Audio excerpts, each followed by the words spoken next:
Hello and welcome to Samyukta Poetry.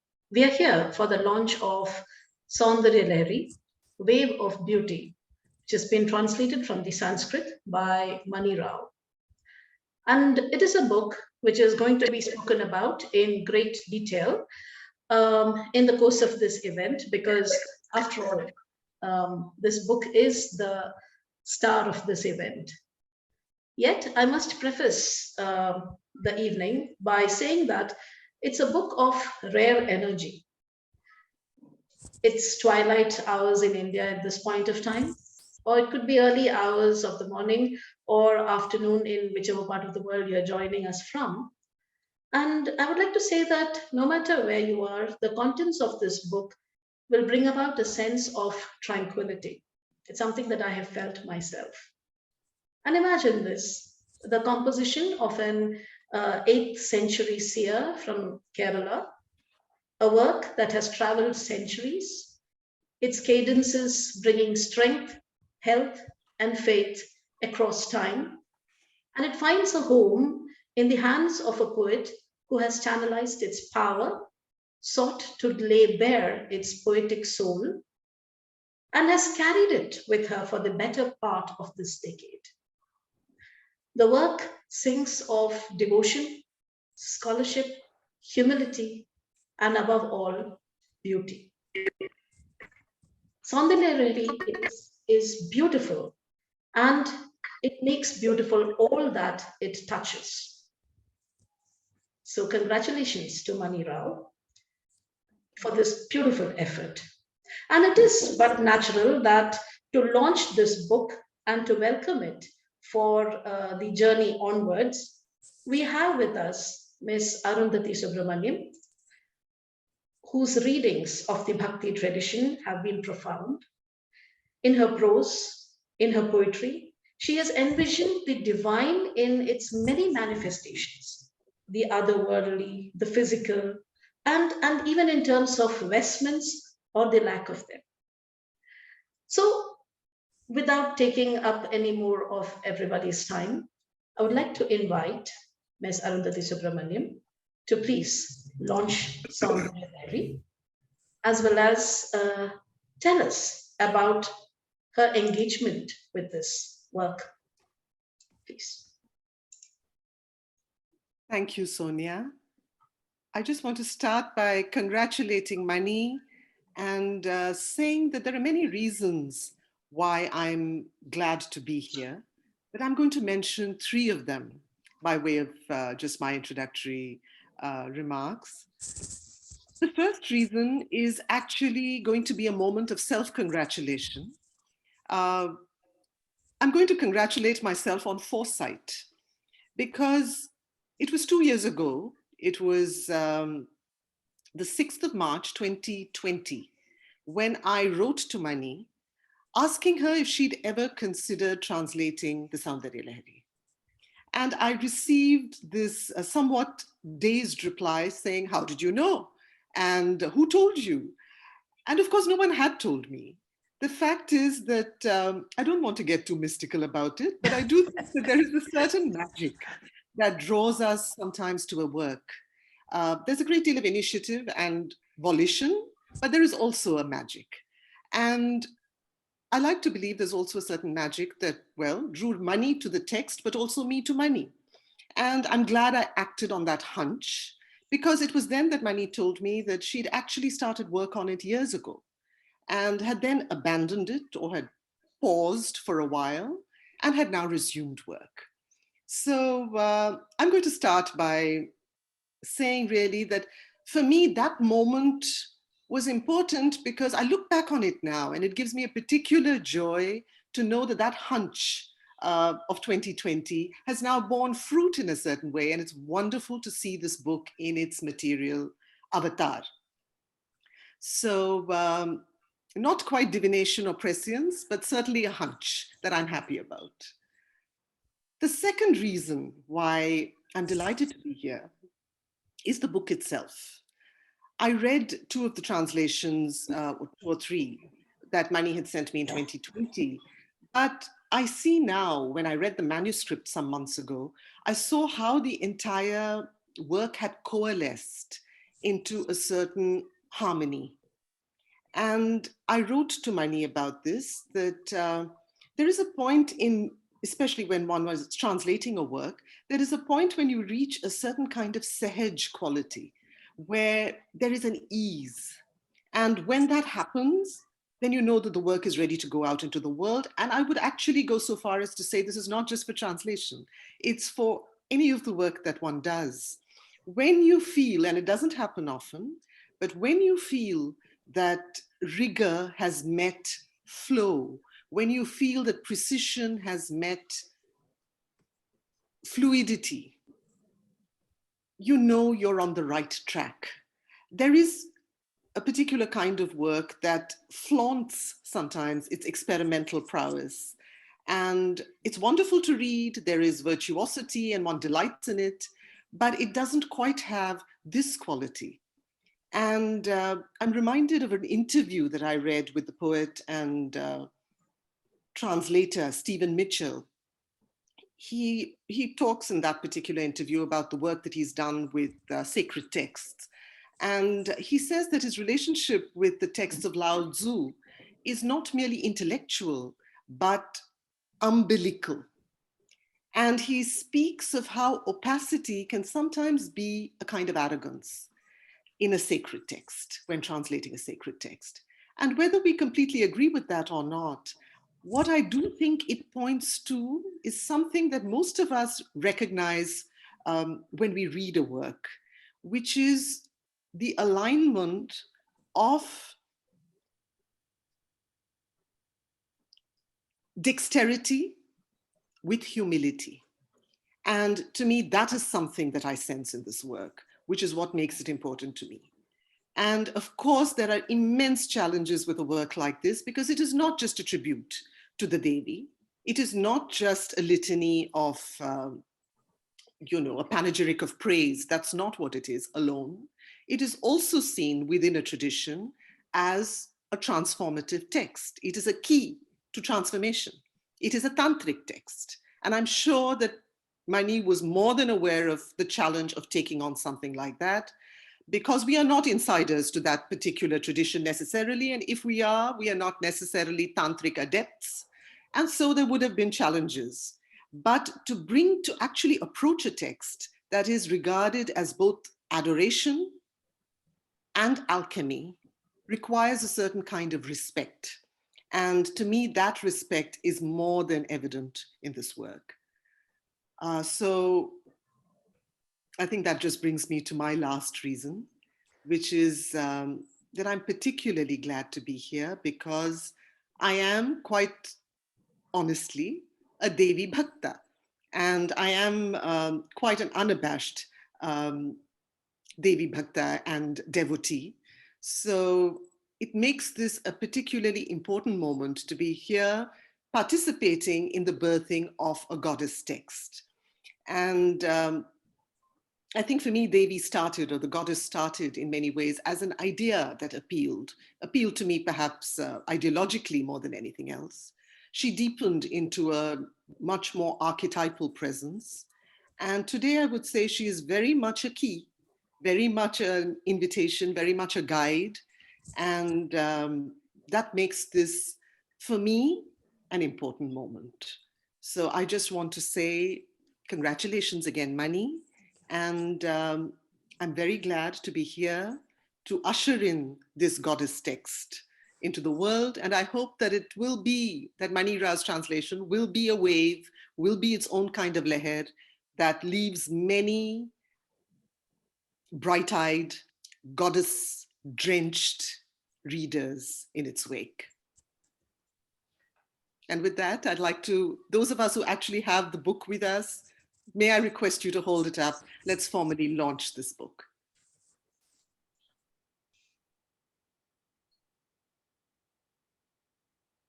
That's a lovely moment, and I hope that's been archived, Sonia. I'm afraid I don't have the book, but with that, I'd like to hand this over back to you again. Thank you. Thank you very much, Arundhathi ma'am. I was just thinking about what you said, how rigor meets flow and precision meets fluidity. And, these were some of the points of conversation that we will be taking up later down the second part of the event. So we thank you very much for providing a very fitting start to what promises to be a cracker of an event. Yeah, thank you very much. Thank you, Sonia. Anytime, thank you. And that brings us to the second part of this event, where we will be discussing with Mani Rao, and we are joined here by Priya Sarukkai Chabria as well as Vivek Narayanan. And we are going to be talking about the translation in detail, the journey, the process, as well as what makes the Saundarya Lahari such a beautiful, beautiful work. But before that, we have a video for you just to, get us into the vibe of the whole thing.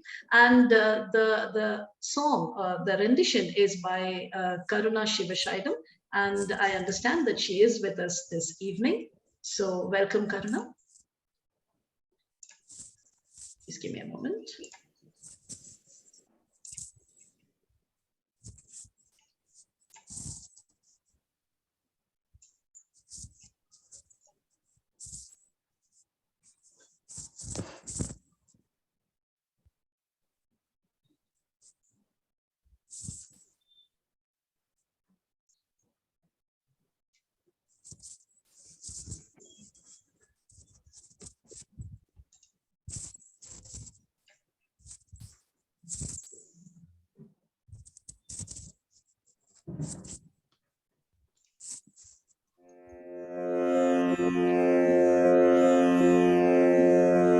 Saundarya Lahari, Wave of Beauty, composed by Adi Shankara, an iconic tantric hymn of dazzling beauty where Shakti is the absolute divine.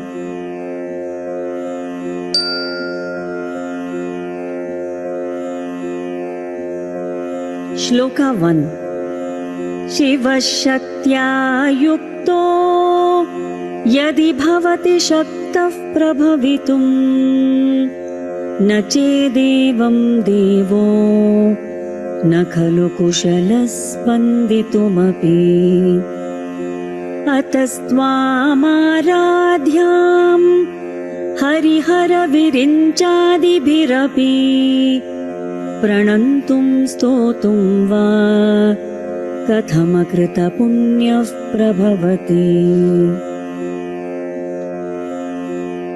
Verse 1.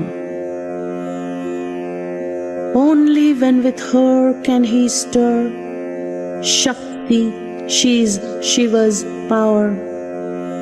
Even Shiva, who's a god, only prevails when paired with her. Then how can I, mere I, never did a good deed, meritless I? How dare I even bow to you, even praise you, you whom even the gods Brahma, Vishnu, Shiva adore?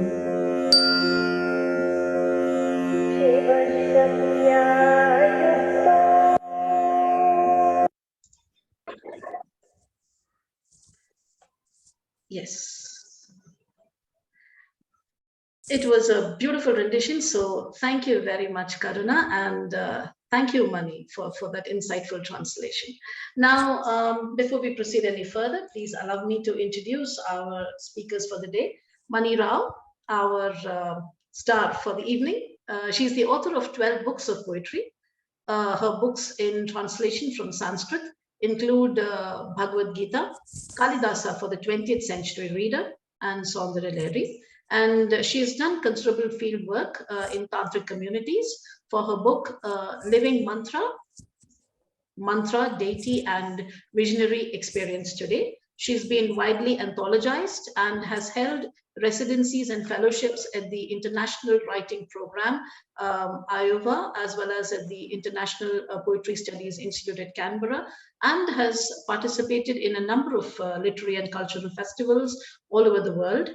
She has an MFA in creative writing and a PhD in religious studies. Now, that's for official purposes, but for unofficial purposes, my encounter with Mani Rao was, without her knowledge, I had been reading her poetry for a while, actually. And then, in the course of a book launch event with Sridhara Swami, I had the honor of formally inviting her and having her join us. And I was, struck by the powers of observation that this individual held. And when I have been reading her works, particularly be it Kalidasa or her book Echolocation, right, or all of these works, in one way or the other, they have this sharp power of observation. And the way that she channelizes those powers of observation and the beauty of her imagination has always struck me. And it feels in the course of my many conversations with her, I have found that this book, it echoes with her at a very soul level, that it's her soul that has committed itself to this translation. And I say this because I have also read Living Mantra, I have read Kalidasa, and in all of those introductions, as well as the certain segments, particularly of books such as the Living Mantra, which Vivek was alluding to, I have seen the way that you have observed the world around you, particularly that portion where, when the goddess arrives, yes, where you've been talking about the entire process, where you went around looking for the very small temple and the atmosphere that surrounded it, and the people, who talk about the manifestation of the goddess. And it was beautiful. And then, therein I also noted your interaction with the ascetic Shivananda, where she says that she can see the mantras, right, and that transition that happens from what was essentially a sound to something that becomes something that you can see and possibly feel, that tangibility. Mani, I found it in this book. I could almost feel that you might have probably reached into those words and pulled out what you wanted, and you put it right there on the right side of the page. So because with somebody who possesses an imagination that is capable of writing lines like trimming the overgrown silences of the night, scissor breaks. That's not from this book, but these were some of the lines from those times that I had actually put aside, kept as references.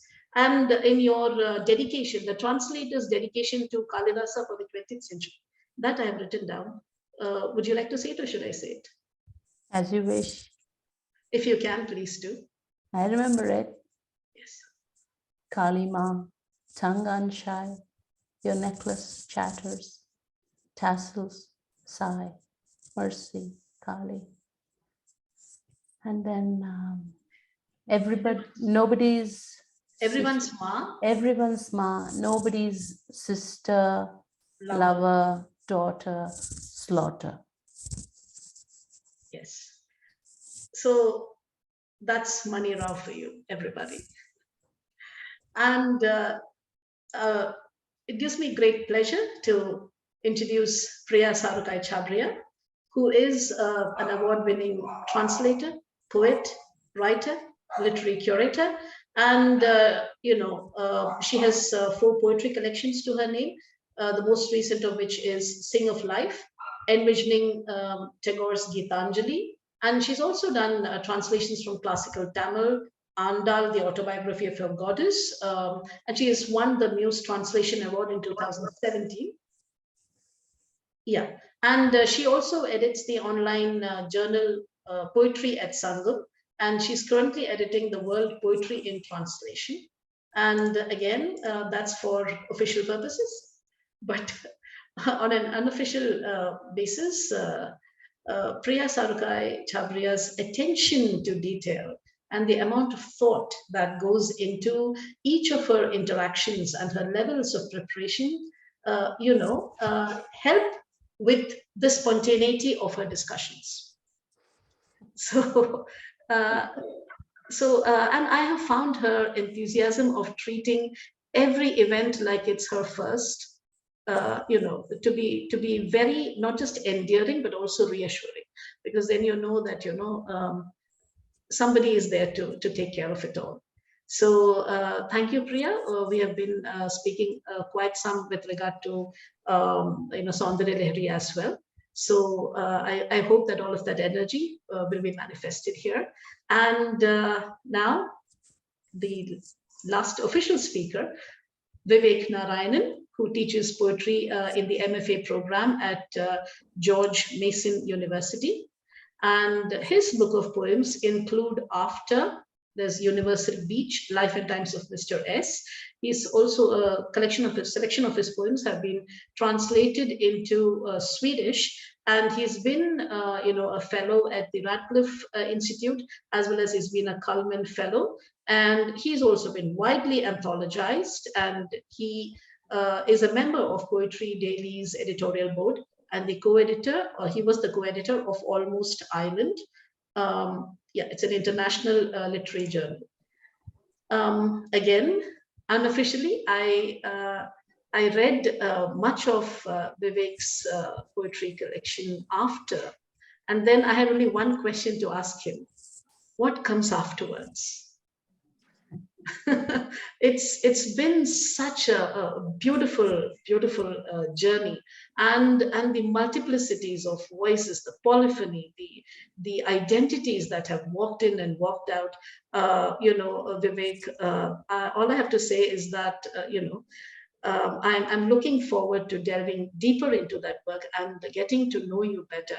And I have this very endearing picture that he has sent while making the flyer for this event, and that pretty much summed up the core of who Vivek is. And if life and Vivek permits, we shall have an engagement later on in time where that will be the picture that we'll be using for the promo. Even if nothing else is there, even the Samyukta Poetry logo is not there, this picture is going to be there.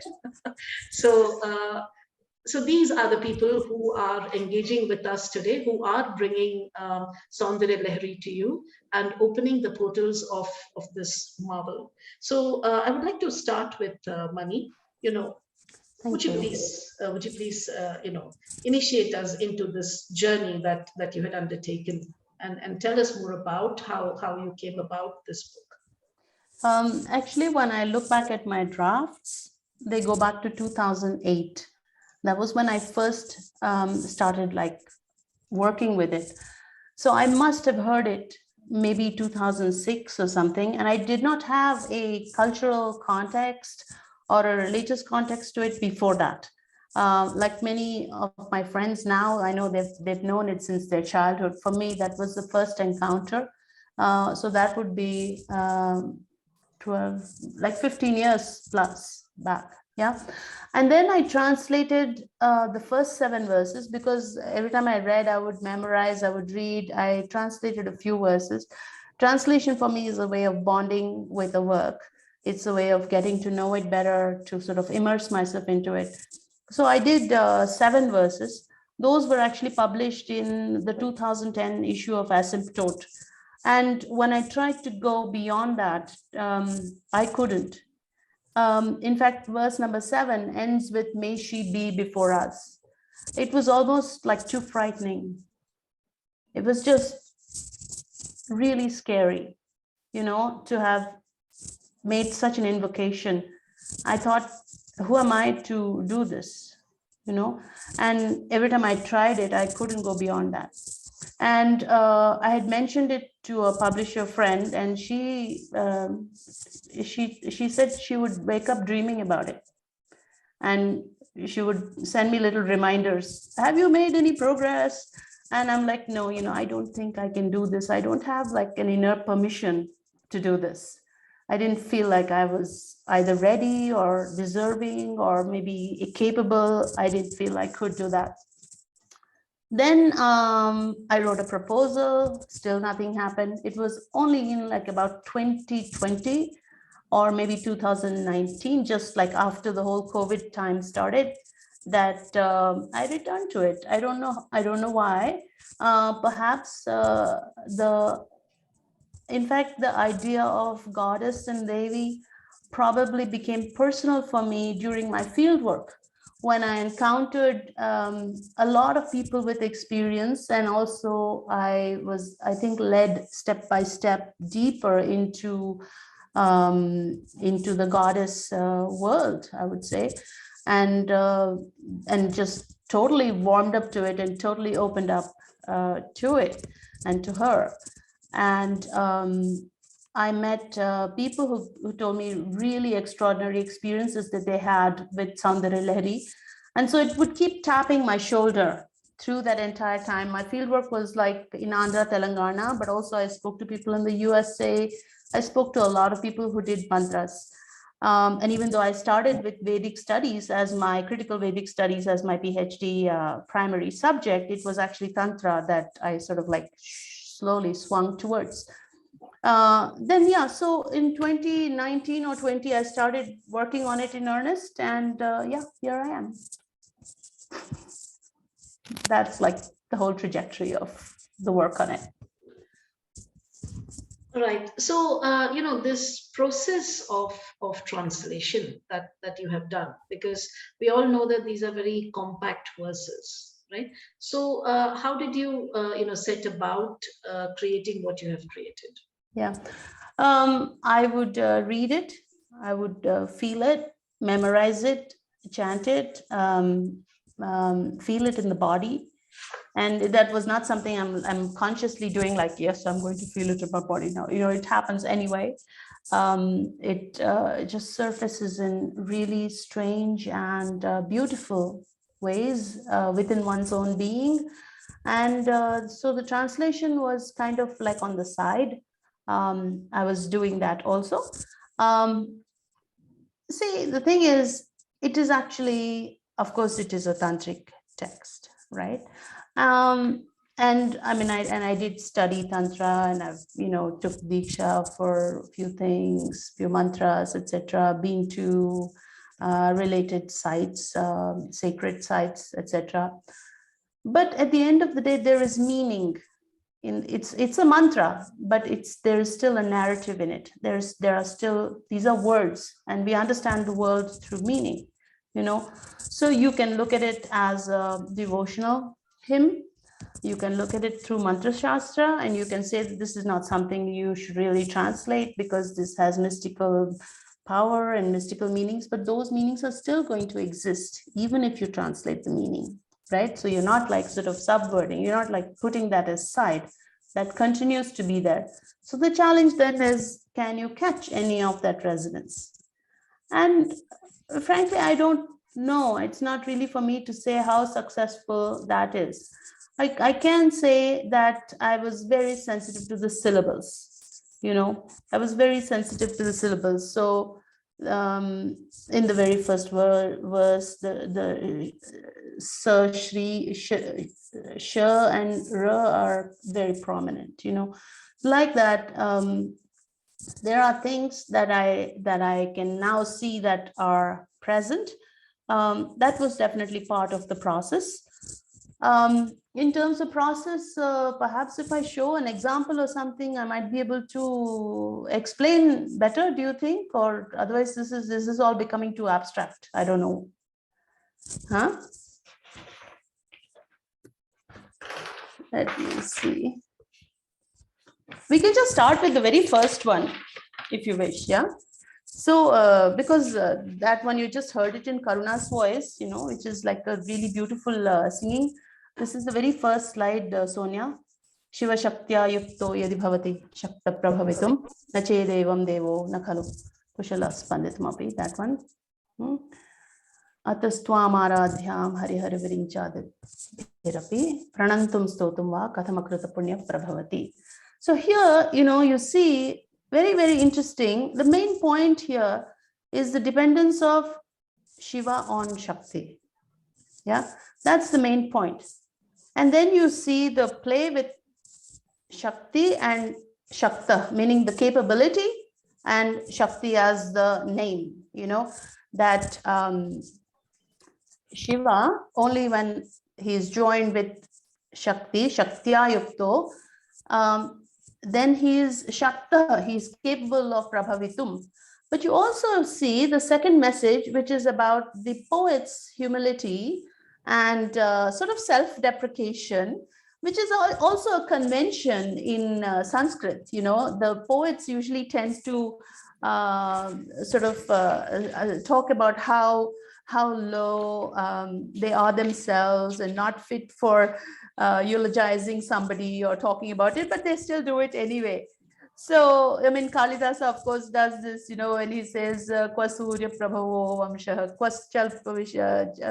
Kwacha Alpavishaya Mati, you know, talks about how he is a dunce, etc. And who is he to praise the Raghuvamsha, you know. Similarly here, he says that Pranantum stotum va katham akrita punya prabhavati, like he's akrita punya. This poet has not really done any punya. And who is he to bow to her and to praise her? But very, very clever, kind of sly almost. You see the echo between Prabhavitum and Prabhavati. He's actually comparing himself to Shiva almost, you know. So it's a very, very interesting little touch there. And also at the same time, as so you know that the mockery is just a posturing. It's a gesture. So I kind of dramatize that a little bit more because, you know, it's like saying that, yeah, we're going to go along with what you're saying, but, you know, we'll commiserate, but we're not going to really believe you. You know, we're not going to really believe you that you mean this. And the other thing, the other possibility is also that once when Yukta, when joined with Shakti, becomes capable of manifesting, just like Shiva.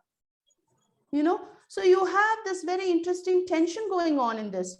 So in the poem, what I have is, and then you see the connection, you have Shiva and then you have Deva. So Shiva, who is actually a Deva, you know, so even Shiva, who's a god. So I've plucked out the things in the shloka, which really dawned on me, and then I converted that in and dramatized it, you know. So then the verse is, only when with her can he stir Shakti, she's Shiva's power. There you have the sh and the ra. Even Shiva, who's a god, only prevails when paired with her. Then how can I never did a good deed, meritless I, how dare I even bow to you, even praise you, you whom even the gods, Shiva, Vishnu, Brahma adore, you know. So you see how that is sort of, one part is drawn out more with some drama and the rest is just the meaning basically. So I don't know if that gives some idea about how I kind of unpacked it and put my tones into it. Do you want to know about maybe one more verse maybe, or then, yeah? So maybe the second one is a good one, a good example of that, you know. Then that would be slide number, the one that says, it's on the 4th page, Sonia. Yeah, thank you. Yeah, the 4th page, the Taniyam Sampamsum. Very nice, yeah. So this is Taniyam Sampamsum Tavacharana Pankeruha Bhavam Virinchis Sanchinvan Virachayati Lokana Vikalam Vahatyenam Shaurik Katham Api Sahasrena Shirasam Harasam Shudhyainam Bhajati Bhasito Dhulana Vidhim. So here you see Charana Pankeruha Tava Charana, your feet, lotus. Yeah, you see how it is paired on 2 sides. The other thing is, you know, this is Shakti, this is Devi, you know, she can't have dust on her feet, but she can have pollen dust because it's lotus feet, right? You can't talk about dust on the feet, of course not. But Taniyam Sampamsum, so it is like, it is a fragment of a pollen fleck. You know, you see the emphasis there, Taniyam Sampamsum Tavacharana Pankeruha Bhavan. So what I did was I stretched even a fleck of a speck of dust from your feet, pollen dust from your lotus feet, you know. So I brought that whole metaphor I've drawn it out. And then there's three thoughts, basically. What does Brahma do with it? What does Vishnu do with it? What does Shiva do with it? Right? So this is what Virinchi does. Then also here the sound Virinchin, Sanchinman Virachayati. Virinchi. And here we also have the reference to the poet, because, Virinchi also means poet. And a lot throughout the Saundarya Lahari, you'll see a lot of touching upon poetry, the creator, poet, etc. And then, this is what Vishnu does. And, the Sahasra is always like a sort of like a figurative Sahasrena Shirasam. I mean, who knows if he has exactly 1,000 heads or what, but it's like saying Sahasra is a large number, right? In spite of 1,000 heads, Vishnu barely bears it. So I've got, like, again, the resonance of the barely bears it into the poem, thus creating some vibrance, even in the English.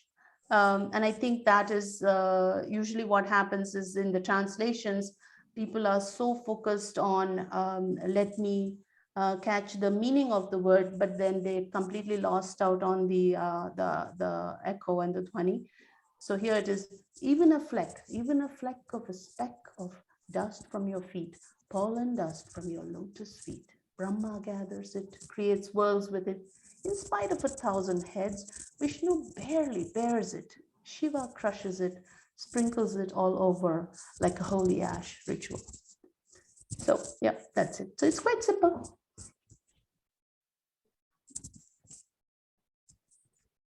Was that adequate for process? It's absolutely adequate. Arundhathi ma'am, I think would have to leave at this point of time. But thank you. Thank you very much for your magnificent presence, ma'am. Thank you. And at this point, I would like to bring in Priya into the discussion, because I'm sure, Priya, that, looking in at Mani's translation, it would have brought in, your memories of your process with the Andal translations. And also, in an oblique way, I have in my mind associated Sing of Life with the kind of work that has been done in this work. Because, where Sing of Life also tried to present the very essence and the essence only of Tagore's Gitanjali, what for me Saundarya Lahari, Mani's translation has done is, it has created a process of expansion, of bringing in another dimension as well. A sense of the poetry, which I'm sure Vivek would want to comment on, and also in the process added certain parentheses, which is the poet's voice. And talking about that parenthesis, Mani, you must come back and tell us how you managed to get so naughty in between. In the sense, in the introductory portion, she has written some verses are meant for health, some are for healing, and then she says some are for, getting women to like you, and then she's put in the bracket, good luck with that. So, yeah. So, and yeah, at very apt moments, these parentheses have appeared, and I asked Mani, I don't see any parentheses in the text, so why did you bring them in? So please remember to comment on that. Okay. Conversation with Vivek, but as of now, Priya, please tell us about how this feels evocative. Well, I think Mani does use the commentatorial role quite often in all her work. To begin with that, in Kalidasa, in the other poems as well, and therefore I see it this kind of tongue-in-cheek kind of a tone which cuts against the gravity of the sacred hymns. That I think is a trait that Mani carries through in all her poems. And as far as and I'm sure we'll talk about this later. Mani, do you agree with this? Yeah, but I don't think sacred things have to have only gravitas. Exactly, and then it comes through, because with your cutting, with your parentheses, it just comes through all the time. There's this irreverent side, which is also a way of approaching the sacred, as we know. So that said, to come back to your question, Sonia, about Sing of Life and the essences, as it were. What happened with Single Life was that, yes, the words, I was looking at Tagore's Gitanjali, and without another thought, no preparation, I started working on this as the words, as I read, certain words lifted up and I put them in. And after I did all the 103 verses, I still found, there are other verses. And this, I think, happens with a lot of translations, a lot of work, or which one is doing of someone else's, as it were, when you're giving them voice. Because with each rereading, you find more and more and more further levels and further depths. And as a matter of fact, with my Andal translations, there were 3 versions which I have published. But when I was working on them, I did the 3 versions, the literal, the hidden, the mythological, and the leap of faith, which is supposed to be, might be her voice, but certainly is mine. But when I was doing that, I found that I had added another level, which is more or less broken up words. They became sounds, which were just spilt across the page. And then the sounds dwindled, these syllables dwindled, and I had a long blank. The remaining page was blank. And then we thought about it and thought, now this might be a little too much of a stretch to put out. So I kept it as my translation copies. I think it's in 1 or 2 places in, possibly published in 1 or 2 places, but not many, which brings me to the idea of silence, which is there in Mani's text, which I think is there in, certainly in Single Life, as these words kind of float across the page, the second versions, they float across the page. Why do they do that? I think they do that because each word seemed to vibrate, as it were, in its own space, in its own solidity, in its own and quivering solidity is what I should say, in that moment. And it required that space around it. It created that space around it, after which the other words followed. But also, there are a couple of other reasons, I think, why one uses space. And I use space, especially when translating the sacred. And that is because I think I want to provide spaces of silence, which allows the reader to come in and take the poem, reconstruct the poem in her mind the way she wants, and then progress without the thick cluster of words. And there is, and I have also said this repeatedly, and I will repeat it here. You come to these understandings after you've created the act, the words, the poem. I think what happens is that when you're translating mystics, they always run on the horizon of the liminal. And Mani, you have this experience with Saundarya Lahari. It's so much more. And there is a sense of guessing at or running after, hoping to catch. And that kind of hoping to catch, I think, means that you do not have perfectly constructed sentences or crowded sentences, but you have the spaces. And then the spaces become, as it were, they become a kind of a bridge towards the silent questions that you have towards the, to the person you're translating, to the mystic you're translating. So silence becomes the question, the silent bridge, as it were. That's the way I see it. Does that answer your question?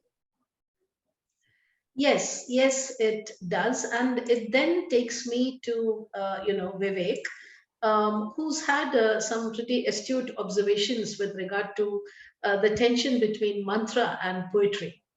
So I would like to have your notes on that, Vivek. Because the Saundarya Lahari is a mantra as well. It is chanted on a number of occasions for a number of reasons. And by the time we end this round of discussion, we'll go into those aspects as well. So yes, your comments, Vivek, please.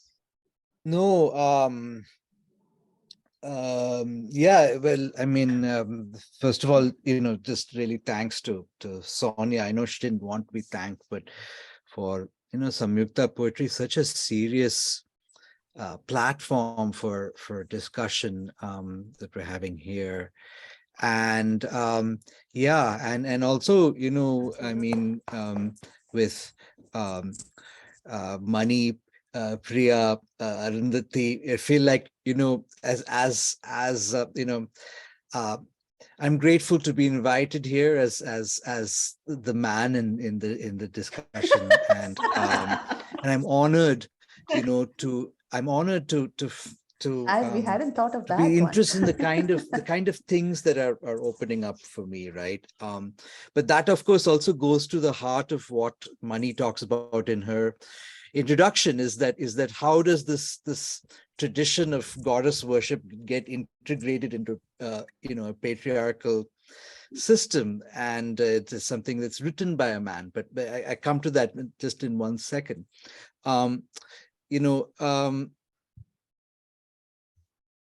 The first thing I wanted to say is about this kind of translation tradition that I think we're all part of. Again, Priya, Mani, and I, and this really reaches back to Toru Dutt in the 19th century, who is translating the Vishnu Purana, but at the same time also disagreeing with it, and so previously, you had this model of the translator as this sort of invisible person who kind of just steps the way and was sort of objective and just a window or something like that for this work, right? And nowadays people are really starting to think about it very differently and saying that, no, actually the translator is an important collaborator, is in the room, is part of it. And so who the translator is matters, because that then affects what happens, what comes out, what gets brought into the world. And so in this tradition of in Indian English poetry, right, I mean, there have been, the translations have never been about, oh, I'm just going to show you. There's always so much at stake, and the way that these writers are engaging with this is not objective. I don't think, is this idea of trying to give an objective, all perfect picture, that there could only be one translation that could capture everything about the original, all of that. But in fact, who the translator is matters, and so you've seen, right from, as I said, Toru Dutt through to Ramanujan and Mehrotra, and on and on, Kartika Nair, and so that and all of us here, that there's something at stake in this for us, and that's why we're doing it.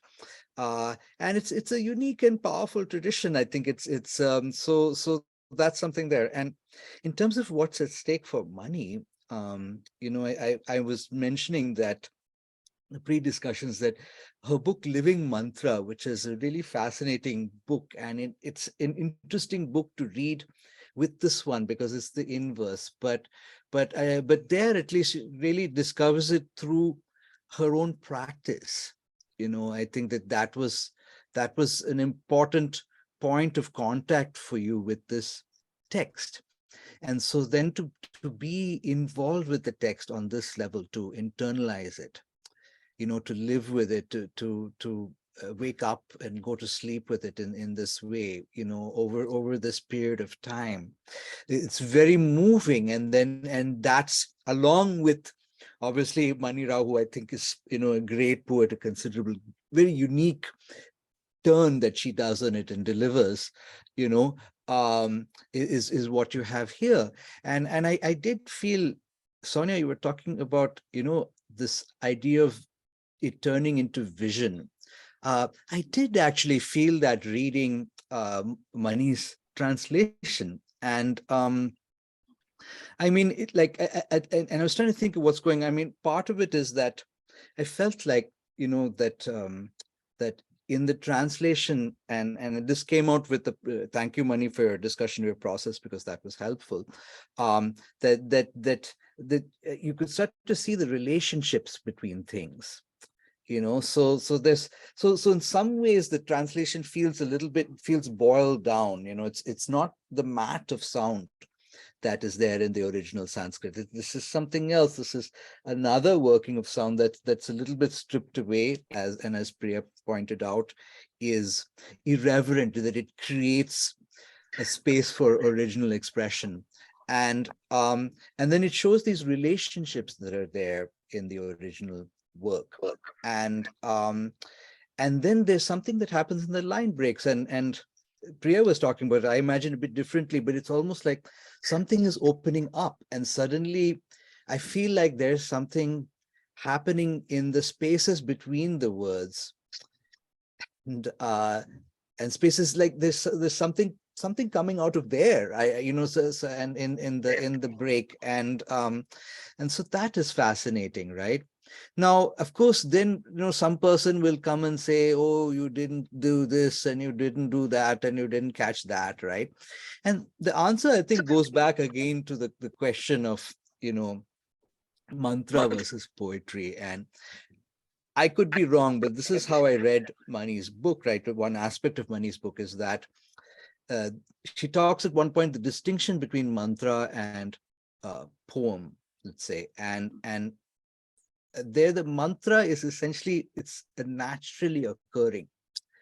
It has no author, so it's so the mantra is simply there, whereas a poem has an author, right? So then if we think of the Saundarya Lahari as a poem by Adi Shankara, there's the author, but then there's something else. And so she talks about how there's a lot of discussions of how people use mantra in their daily practice. And she talks a lot about how, the process of chanting this mantra, people start to develop their own variations or their own kind of individual. So in other words, there's a kind of inner mantra that also comes out. And I was thinking that, translation is actually about that, in a sense, that you hear the call of the source, and then there's something inside you that responds to it, and so in terms of the inner mantra, right, you could say that even the text of Saundarya Lahari is just a channeling or a kind of a framing of something else that's coming from somewhere.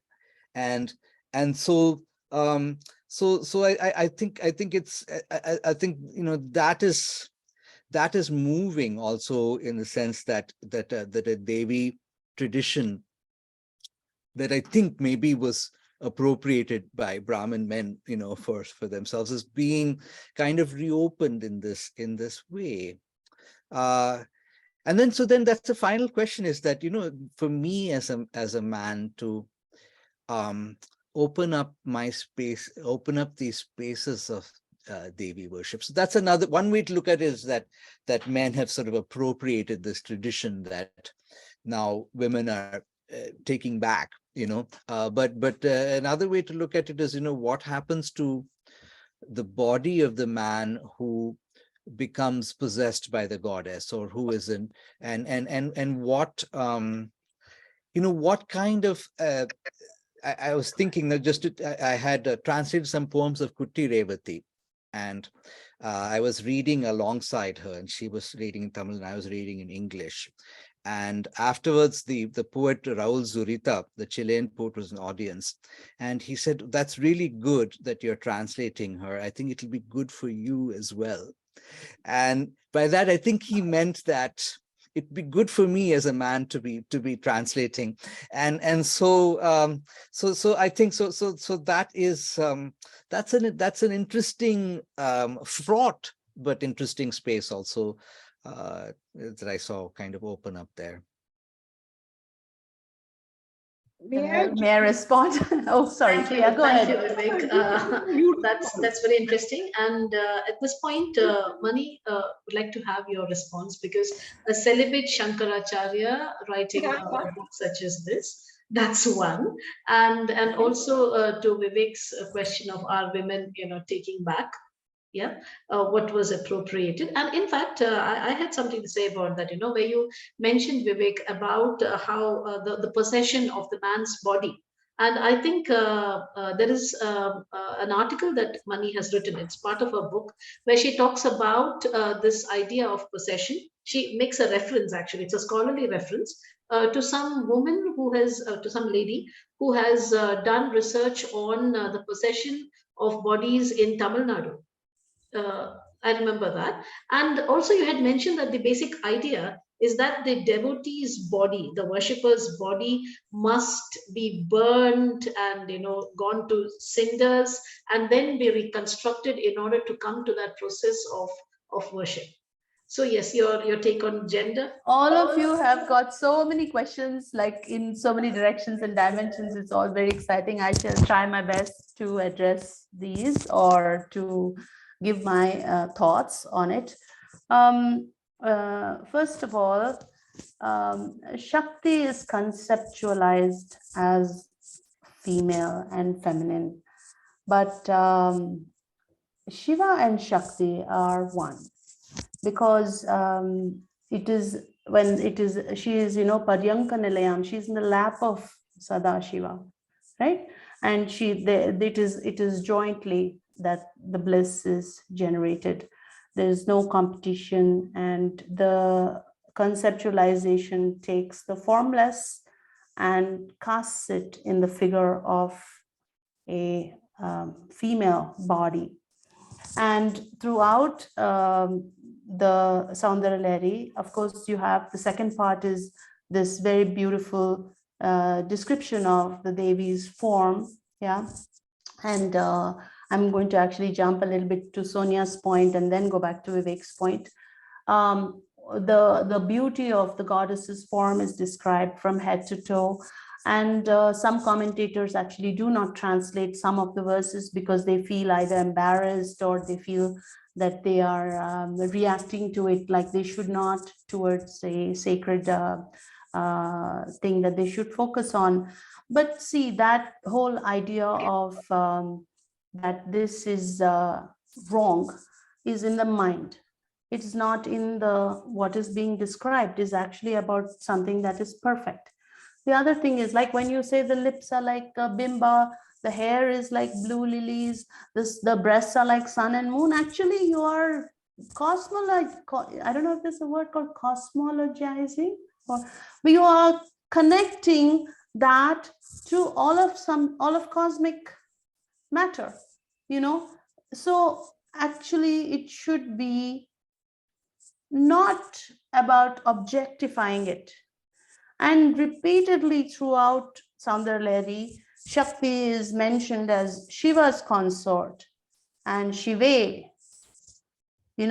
is Shiva's. So you shouldn't have bad thoughts. If you do, then the problem is in the reader. The second thing is that all of us have Shakti within, whether we are male or female. And so, in the Saundarya Lahari, all those verses that talk about the chakras, of course, they are the chakras in Devi's body, because what is being described is Devi's body. But of course, we know in yoga and various other literatures that we have in our tradition and heritage, that the Kundalini Shakti is in all people, right? So then what happens when Devi is embodied in oneself? It's the sacred mother that is embodied in oneself. It is the generative power, and it is the power of compassion and love. So if the articulation of that possession or that embodiment is happening only through an external manner, then I would say then the spirit of Saundarya Lahari has not been absorbed correctly, because the spirit of Saundarya Lahari is actually bliss, Chidananda Lahari, right? It is the bliss of consciousness, and it is that is what it is describing. So there is nothing to fear in that, whether we are male or female. And in fact, Saundarya Lahari presents Shakti as Brahman. It insists upon how Shakti is the cause and the effect, and even though Shiva is the consort, Shiva is very secondary and Shiva is totally dependent on her, So this is actually a formless Shakti, which is being conceptualized as a female figure.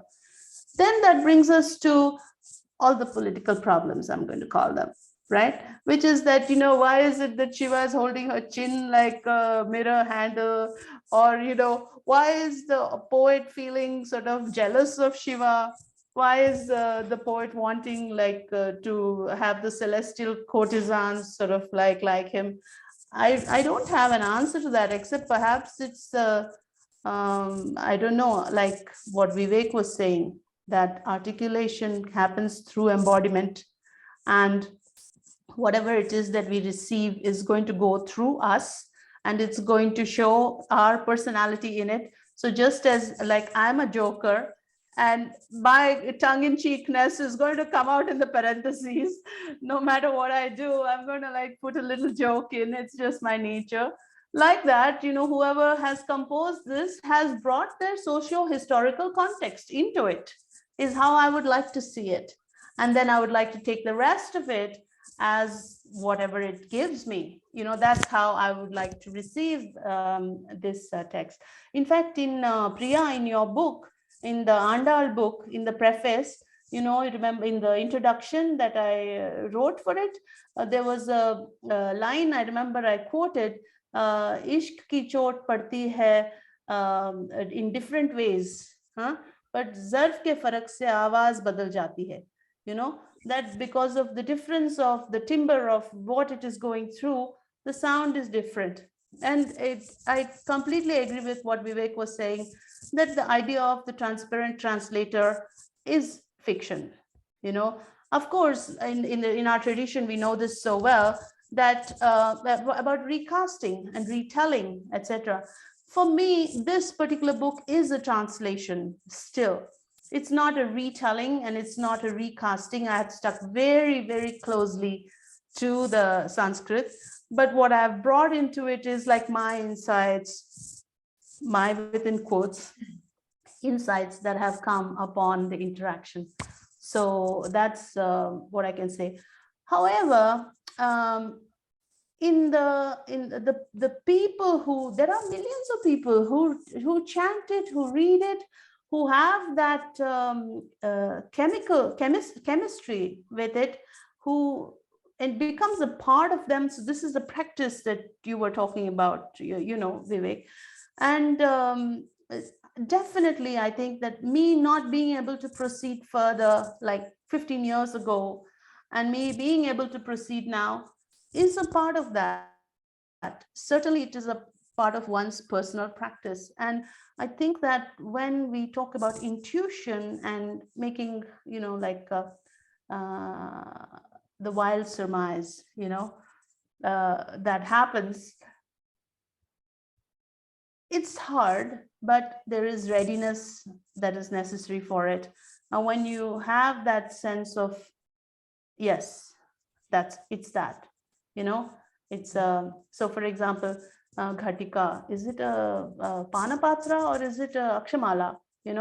So Lakshmidhara gives both. It can be a Panapatra, or it could be Kechit Akshapatra, Akshamala. So I just let that be in the mind and just let it surface.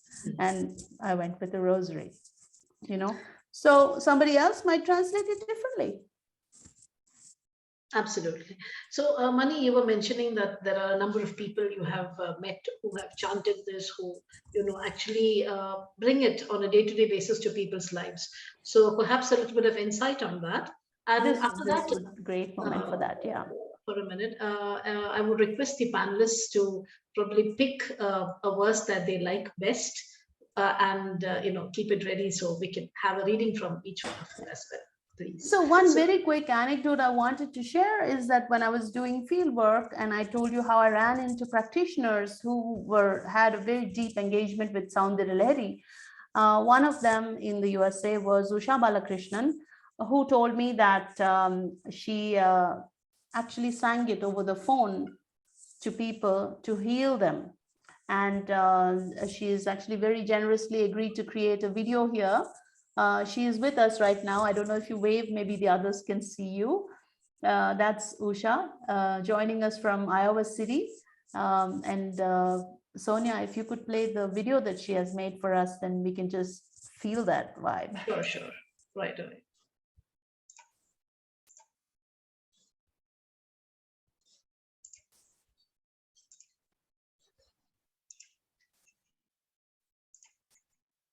Hi, my name is Usha Balakrishnan. I'm that person who Mani Rao was talking about. People call and ask me to sing for them on the phone, especially a verse from the Saundarya Lahari. At Mani's request, I'm sharing with you today my fantastic story with the Saundarya Lahari. In December 2008, I found out that a very kind collaborator of mine had been hospitalized. So I went to see him. Dr. Bob Barr, a well-known endocrinologist and retired physician scientist, looked very exhausted that day. After my chat with him, as I was getting ready to leave, I don't know what came over me. I turned to Bob and asked him, Bob, may I sing an ancient healing verse to you that my mother used to sing to me when I fell ill? Bob said, okay. So I sang the ancient verse and left. 3 weeks later, Bob called me and said that my singing had made a huge difference for him. He wanted to know more details. He took a promise from me also that I would keep singing to people and keep exploring intersections between singing and health. What I sang to Bob Barr that day, 14 years ago, was verse 20 of the Saundarya Lahari.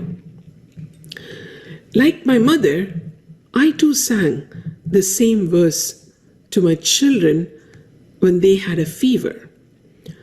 Upon request, I have now sung the same verse over the phone, by hospital bedsides, and in nursing homes to hundreds of people, many of them total strangers from very diverse backgrounds. Many of them shared with me their stories of loss and loneliness.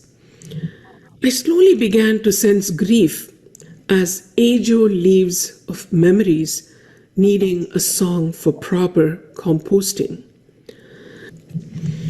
I shall now sing for you verse 20 of the Saundarya Lahari in South Indian Carnatic style vocal music in Vasanta Raham.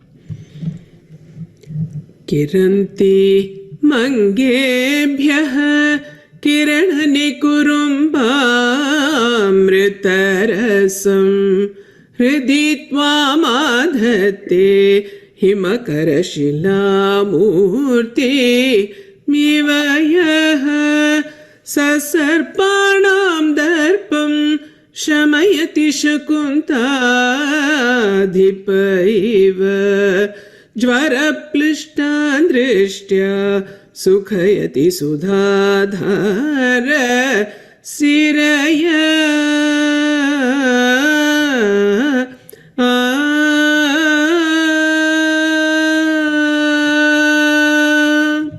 Thank you.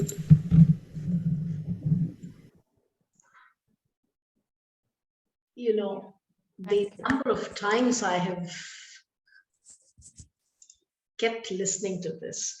Thank you very much, Usha. Thank you very much. It was, like Sridhara says, it was beautiful. It was absolutely beautiful. So, Mani, would you do us the honor of reading the translation of verse 20, please?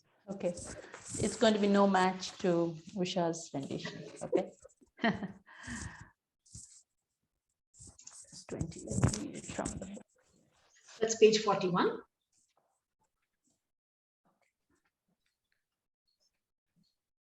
Yeah. He who holds you in his heart in the image of cool moonstone, your limbs exuding a mass of light, ambrosia. He subdues the gall of serpents like Garuda, king of raptors, cures a raging fever with a glance, with the nerve that rains nectar. Thank you. As you read it, we can hear cadences of the rendition by Usha. Yes. So over to you now, Priya. Would you please? I think Mani and I share a verse we love, but I'll leave that for Mani to read. And I'll go to verse 43. Okay. Okay. Now, Mani, do you think we should read? You should read the Sanskrit version and then. absolutely, absolutely. But may I just say one thing before that? I mean, taking off on what Vivek had said about where it goes from and where it leaps from. I think this Saundarya Lahari is like a spatikam, a rudakramala, you know, crystal clear, and you move the beads, as it were, you move the words through your fingers. And each time you pass the words through your mind, through your fingers, through your body, it seems to resonate differently. And I think those spaces of resonance make for a very immersive reading. It's a generous book in that way. That's what I found. Your translation is generous. It welcomes people. And afterwards, if you have time, I'll come to something else. But first, 43 Mani. No, I think you just go for the English. It's fine. Illamma ni padi.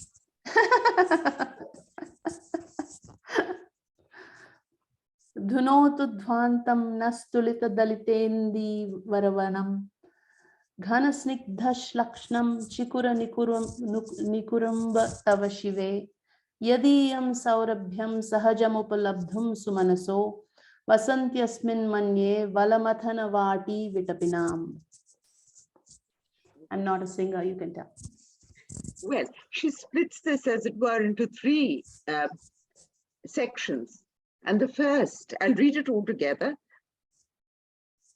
O Shiva's consort, your thick tresses are dense, silken, glossy, like a forest of full-blossomed blue lotuses. I believe divine flowers of plants in the garden of Indra, the crusher of Bala, resides here in your hair to gather its innate fragrance.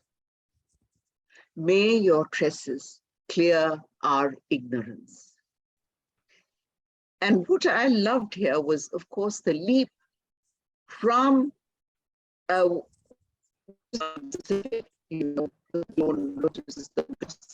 suddenly you jump into the mythological, this revolving tree of mythology, as it were. You just go into it, and you have the divine plants, you have, and also references as in Pillai Tamil, you know, suddenly from the small, you leap to the large. Pillai Tamil being songs of classical Tamil, medieval Tamil Bhakti, where the god is imagined as a small child and also as great. So you have Pillai Tamil to Krishna, you have Pillai Tamil to the prophet, you have Pillai Tamil to Jain Munis, to Jesus Christ. Everyone becomes a child and grows up.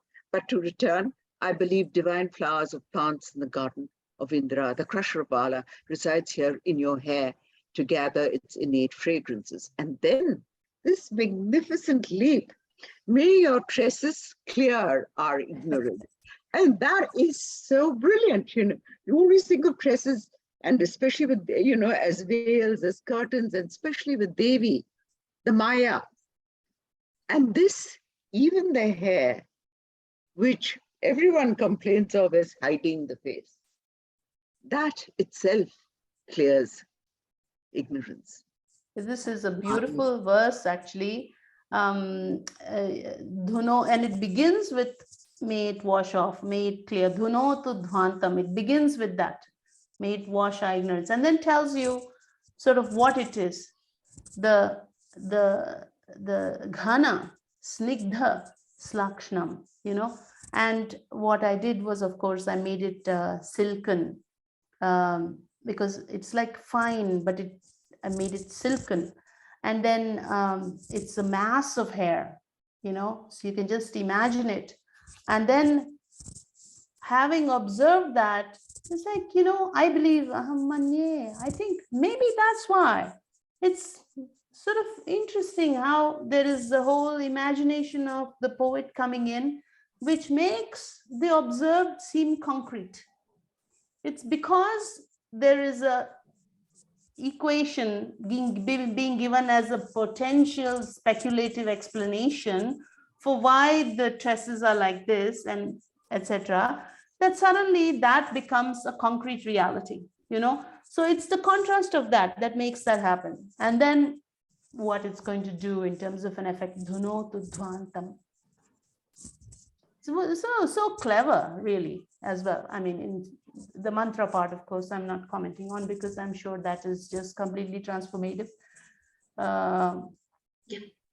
So now maybe Vivek could read his selection for us, please. Yeah, I mean, I'm just, I'm thinking about what Priya said about how the poems make room for the reader, and I can see that they really give us a text of the English text that allow us to kind of really interpret and explore some mysteries in the text, and in the sort of the point and the counterpoint. But I at this point as a reader, I can just about feel that the poems are doing something to me. I haven't yet gotten a point of always being able to excavate the text yet, so I feel like I'm scratching the surface. But of course, yeah, I mean, she mentions that certain one particular verse could help you get laid. I guess that's not a concern of mine at the moment. So for me, but for me, obviously, I'm drawn to the verses that help bad poets become better poets. And that would be 15, 16, and 17. So I'm going to read. Do you want to read the Sanskrit first or afterwards, or do you not I want to don't read care. this? Just pick any one of them. How about 15? But if you read the Sanskrit, it'll also help all of us who Okay. are aspiring Yeah, poets. except So the thing is, I'm not yeah. doing the beautiful singing of either Karuna or Usha. So mine is kind of like Just the stutter, syllables. But I'm going Yeah. to try. Yeah, 15. just the syllables. I'm going to try a melody, and you just have to forgive me for it, okay? Because that's the best that I can do. I'm going to put it on. Great. Sharat Jyotsna Shuddham Shashiyuta Jata Makutam Varatra Satrana Spatika Ghatika Pustaka Karam Sakrunnatva Natva Kathamiva Satam Sannidhate Madhukshira Draksham Madhukshiraddraksha Madhuri Madhurina Phanitayaha. Thank you. Also, when you read that, in a more straight reading, I like also because I can feel that lovely meter clicking into place. I actually tried that, but I yeah. remember I sent a recording to Karuna with like some drama in it, and she said no. It didn't work at all. It didn't work very well. I tried doing an expressive kind of performance on it, Performance of it. Yeah, I was not able to do that. It sounds good. It's beautiful. Okay, so you're bright as the autumn moon. The moon crowns your tresses. A book in one hand, crystal rosary in another. A hand granting wishes, another fearlessness. truth seekers who bow to you just once cannot but be endowed with a tongue sweet as honey, milk, and grapes.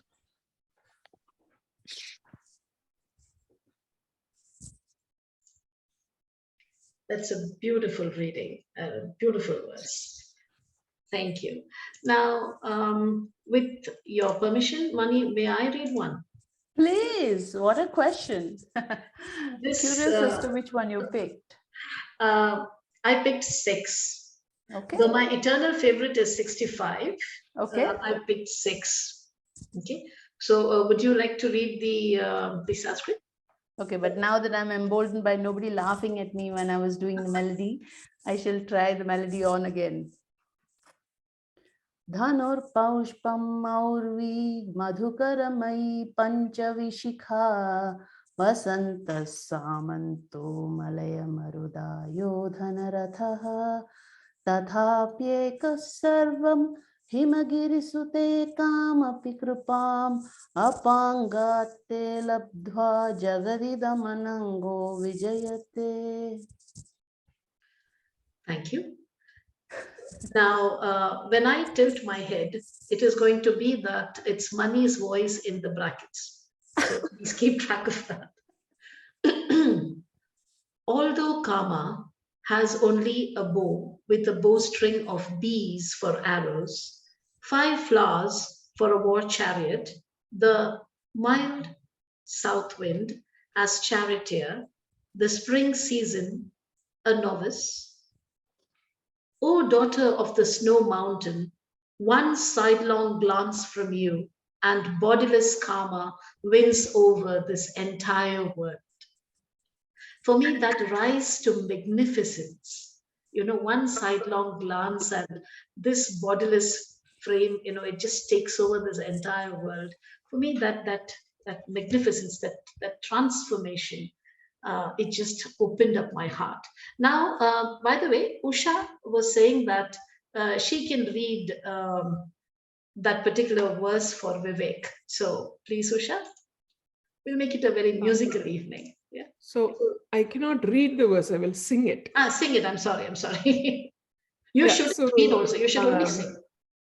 So I share the same philosophy that Vivek said about how could we better prepare ourselves as poets and singers. And verse number 17, I don't know whether Mani will recognize this. It's a verse that has Karta in it, which is the non-profit name that I chose. Not because of the Sanskrit. CARTHA is the acronym for Collaborative Arts and Research Translation for Human Advancement. Okay, but it just happens to be Karta, which is great. We build collaborative doers for humanity. So I will sing verse 17 because of that. It is very special to me and turns out to Vivek as well.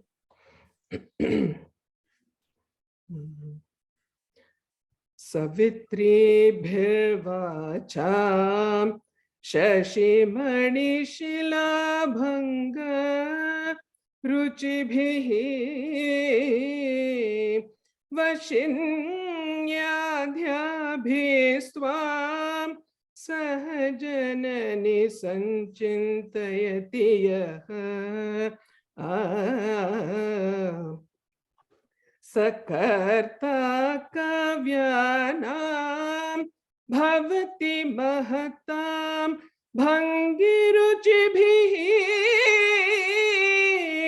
vacho bhirvagdevi vadana kamala moda madhurai. So this is in Hindolam, and it mentions Janani, and the person I learned it all from was my mother, who was named Kamala. So Kamala also appears in this. So it is very special to me. And thanks, Vivek, for sharing that verse 17 is special to you also. And I'm really enjoying this, Mani. Congratulations. Would Thank you you. please read This is the... Thanks. beautiful. So I nice to just hear. have to do a shout out to Usha. I meant to do it earlier. I Amazing. feel so transported and I'm just so much in admiration of the work you're doing. So Oh, thank you. yeah. Could Mani read the translation, please? Okay, but I want to actually point out a couple of things before I read that. You know, because of the focus on karta, that's really what I saw so much in the Sanskrit. That's why I made it well-crafted poems. You know, Sakarta kavyanam bhavati. You know, so I kind of little bit extrapolated on that and made that well-crafted poems. And the other thing is, of course, Vadana Kamala Amoda Madhuraihi, because lotus face, mouth, instead of fragrance, I made it honeyed fragrance because of the flower, the lotus, so I kind of added that a little bit. In fact, I should have said originators of speech because Savitri Bhirvacham, but I made deities of speech. And Sonia was asking me, why is that in parentheses? And actually, I don't know why I put that in parentheses. I'll have to. Remember I told you that because it was not a part of the translation, maybe, or something. I don't remember why I did that. When you're reading when you're reading the translation, could you this time read it twice, because there's a request from Sridhala maybe to listen better. Okay. If you don't mind. Mother, he who meditates on you with Vashini and cohort, deities of speech, who gleam like moonstone flakes, he becomes the composer of great, well-crafted poems, poems with the honeyed fragrance of the lotus-like mouth of the goddess of speech, Saraswati.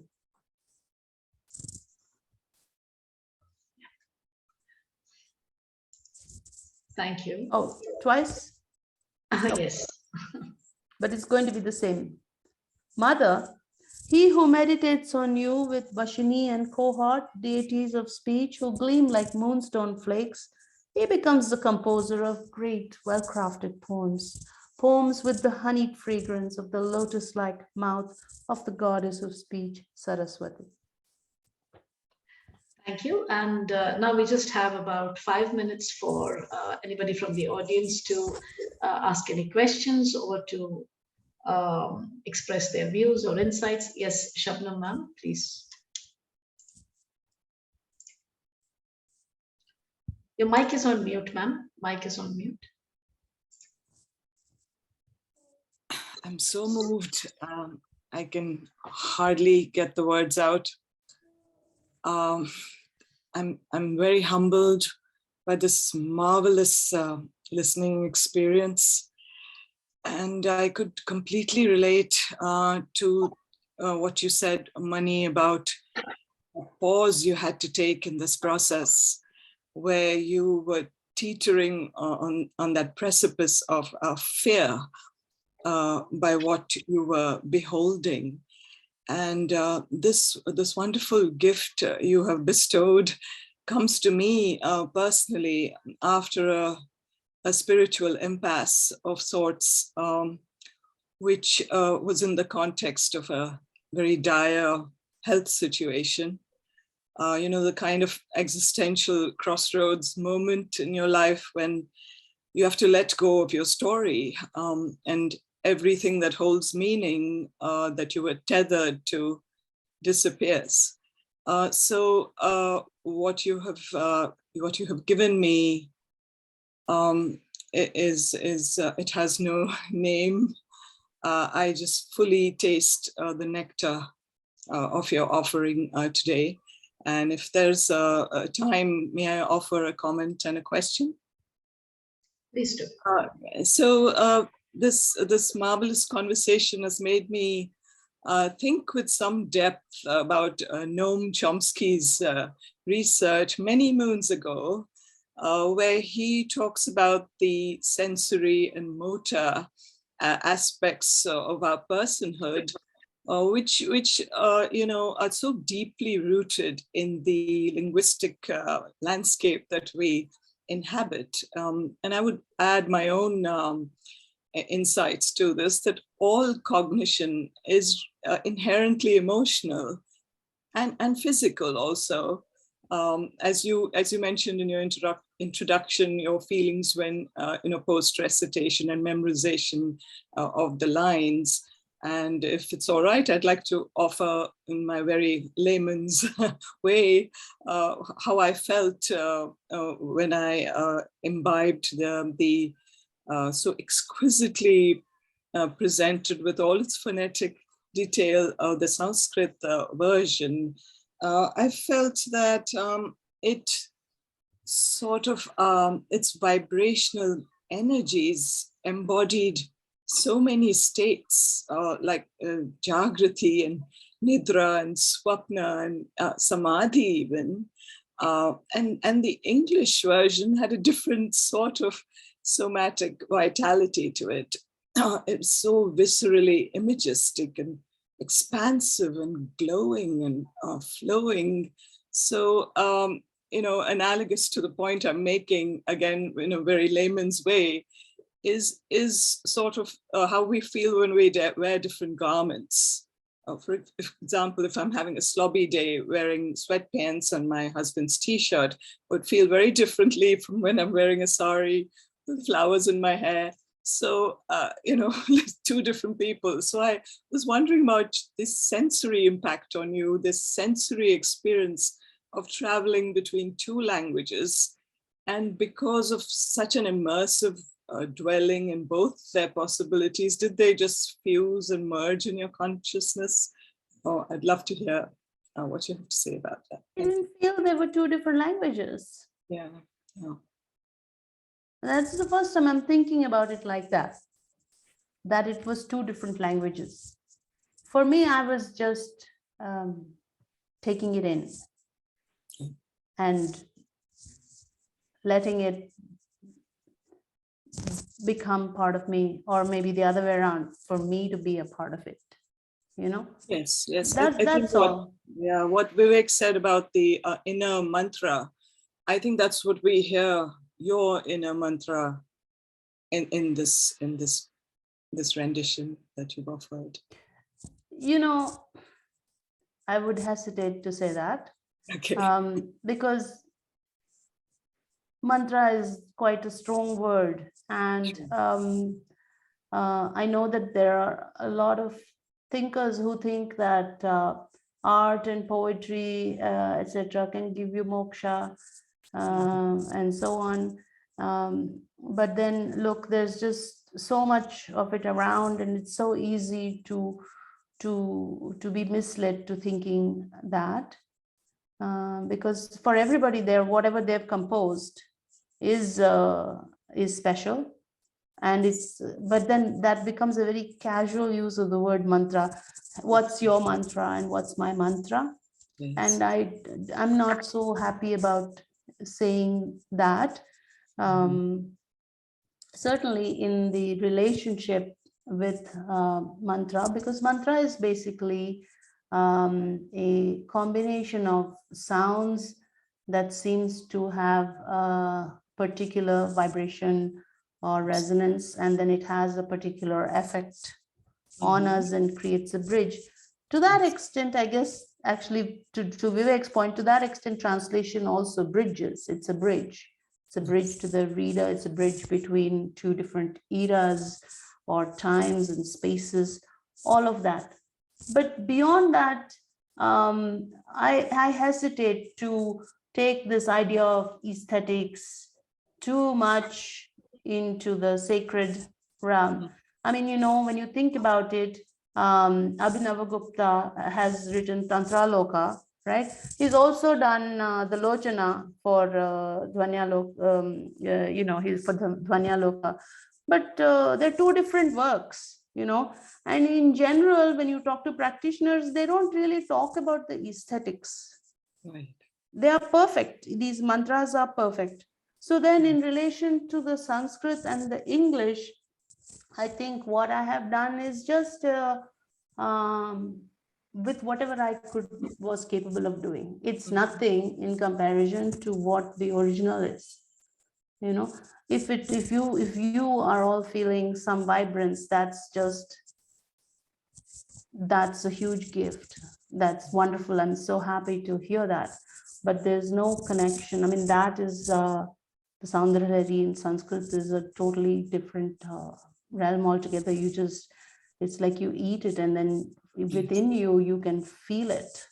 You can feel it in your body.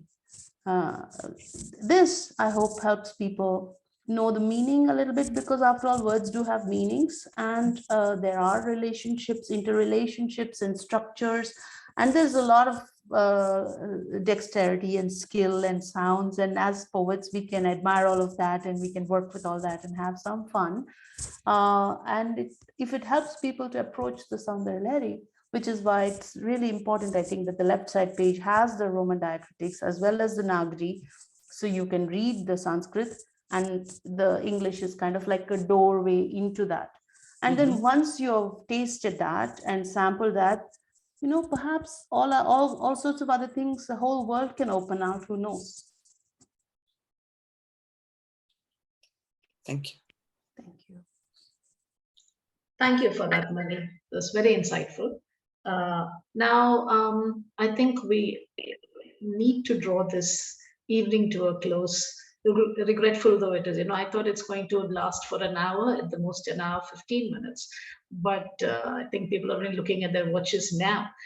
So as concluding remarks, Vivek and Priya, if there's something that you would like to add, because we have a tradition here at Samyukta Poetry, that is the last words belong to the poet. So at the end of your concluding remarks, and if Mani has anything more to say in prose, she will do so and then end with her poem, her translation. And on that note, without bidding goodbye, we will end the meeting. So your remarks, please, if any.